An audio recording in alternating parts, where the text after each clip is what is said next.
धर्म में सूर्य देव को पूजनीय माना जाता है। साथ ही यह भी मान्यता चली आ रही है कि रोजाना सूर्योदय के समय सूर्य देव को जल अर्पित करने से कुंडली में सूर्य की स्थिति मजबूत होती है, जिससे साधक को सुख और ऐश्वर्य की प्राप्ति होती है। लेकिन क्या आप सूर्य देव की उत्पत्ति की कथा जानते हैं? अगर नहीं तो चलिए जानते हैं इस विषय में। सूर्य देव ग्रहों का राजा के साथ साथ पंच देवों में से भी एक माने गए हैं। हिंदू मान्यताओं के अनुसार सूर्य देव की आराधना के लिए रविवार का दिन सबसे उत्तम माना गया है। सूर्य देव को भास्कर, आदित्य, भानु आदि कई नामों से जाना जाता है। सूर्य देव के जन्म को लेकर एक बड़ी ही रोचक कथा मिलती है,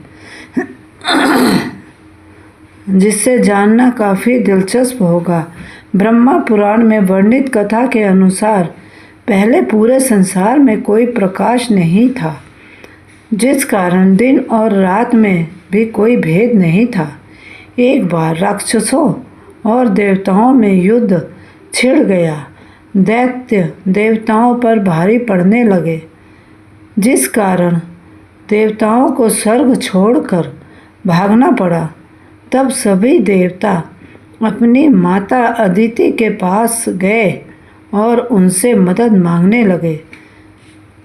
तब अदिति ने सूर्य देव की उपासना की और उनसे यह वरदान मांगा कि वह उनके पुत्र के रूप में जन्म ले।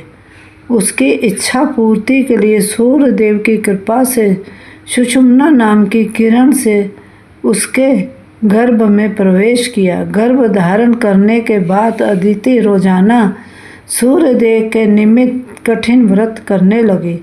तब उनके पति ऋषि कश्यप ने उससे कहा कि आप इतना कठिन व्रत अनुष्ठान करती हैं, इससे शिशु को हानि पहुंच सकती है।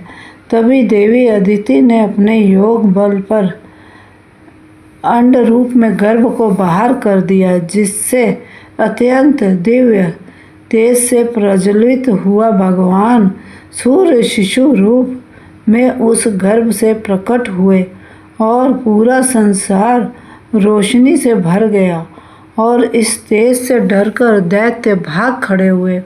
इसके बाद स्वर्ग पर फिर से देवताओं का राज हो गया। माना जाता है कि उसी दिन से सूर्य देव अंडज रूप में आकाश में स्थापित हो गए। माना जाता है कि माघ माह के शुक्ल पक्ष की 7वीं तिथि पर सूर्य देव का जन्म हुआ था, जिसे रथ सप्तमी के रूप में मनाया जाता है। चैनल को सब्सक्राइब करें।